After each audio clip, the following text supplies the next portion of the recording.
Good afternoon. We have the legend, Esrog Clapman. Not only could he lease you a car, he could tell you why you should vote for Trump. But he could also tell you what Esrog to buy, right, Esrog? 100%. And you get into the business. So Clapman Esrogim, I always love going to Esrogim stores and looking at Esrogim and checking them out and bargaining, negotiating, hacking and draying. And then a couple of years ago, I'm like, I got to try this out myself. So I made some connections. I went down to Italy, some family and friends, and we bought up a nice field full of Esrogim. We brought it back. At the time, I did it in the Best Center. Now I rent out the Best to somebody else. It's more cost-effective to do it in a private house, which my father happens to own. I don't have to pay premium rent, and we focus on quality diamond Esrogim. Beautiful Esrogim, but also affordable. And then we also give chinuch sets for beautiful prices that people could buy for their children. All Esrogim come with Daddy will love him. And really quality stuff. When you leave with a Clapman Esrog, it's the next level Esrogim. So you don't pick it yourself, right? Some years I go down to Italy. Some years I send down a team of people with mashgichim, and we buy the best of the best. How many do you pick a year, average? I don't want to give away numbers. Couple hundred? Give or take, depending on the year, which clientele I'm trying to reach that year.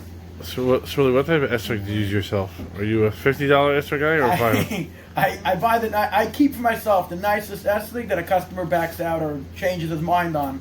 So I keep it for myself. So depending on the year, what I get to keep for myself. On my house, any art hanging in my house means that, I probably can't sell it or something.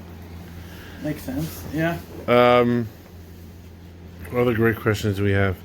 What makes you different than everyone else? Besides that you're the most entertaining Esrog dealer, by far, what makes you different? Well, first of all, when you buy an Esrog, you're not only buying an Esrog, you're buying an experience, and you want to support your friends and relatives, obviously. So it's actually interesting. I target my close friends and my relatives. That's who I'm after right from the get-go. And anybody that comes, we welcome them with open arms, and we welcome into the club. And they becomes your friend and family. Becomes family and friends, 100%. Also, I'm not looking to sell Italian Esrogim for $50, $60. There's enough wonderful stores on the avenue doing that. My Italian Esrogim, I bring in already at a caliber where we're trying to get the $100 mark and up. And if you want to spend less, I have beautiful, Kfar Chabad or Moroccan beautiful Esrogim that come with a Dedi Lulav and Hadassah Meladavas for $50, $60. You could get that as well. But my Italian Esrogim we're aiming for the $100 and up mark. If you want to get $50, $60, $70 Italian Esrogim, there's wonderful stores on Kingston Avenue. If you call me up, I'll give you a list of my friends that sell on Kingston Avenue. So you say you specialize in the 100 to 300 space? 100%. Yeah, that's my target audience and market.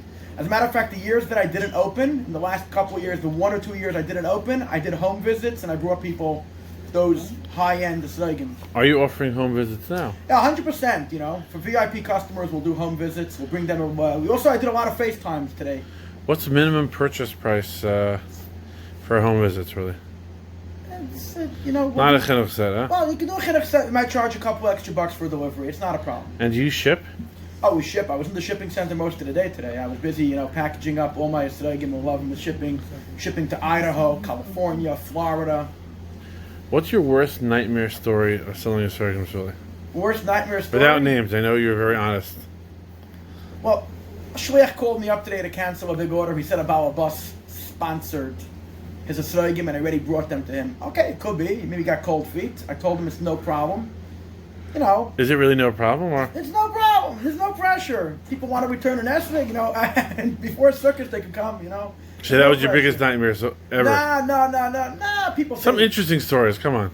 Interesting stories? When someone thinks it's really fun, they want interesting story. Nothing's usual. The usual, a middle of a Chalamite, his kid bit the pitim off. I gave him a free Esrog, of course.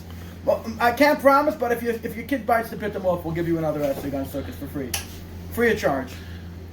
Okay. How about this? On the record, if an Esrog goes paso on circus, you get a free Esrog on the house. So that on the record. Shakar, really, thank you very much. Now, tell people I'm open on all evenings, 8 p.m. to 1 a.m. and you'll put the flyer up and all the with my name. And when's the last time you could order for shipping? I got to speak to my good friend Mendy Smetana. I mean, I don't know because today I was getting orders out. They're going to get there before I'm not because it's still early. But better not to come the last second. Be prepared. Great, thank you very much. I myself ordered one to be shipped to Ohio. Yeah, I shipped many to Cincinnati already, actually. Look at that. So if you're in Cincinnati, special shipping rates. Shout out to Ellie there. Shout out to Mordechai there. Shout out to Barry. Shout out to all my boys in Cincinnati. Thank you very much, Shirley. How much hatzlacha. Amen.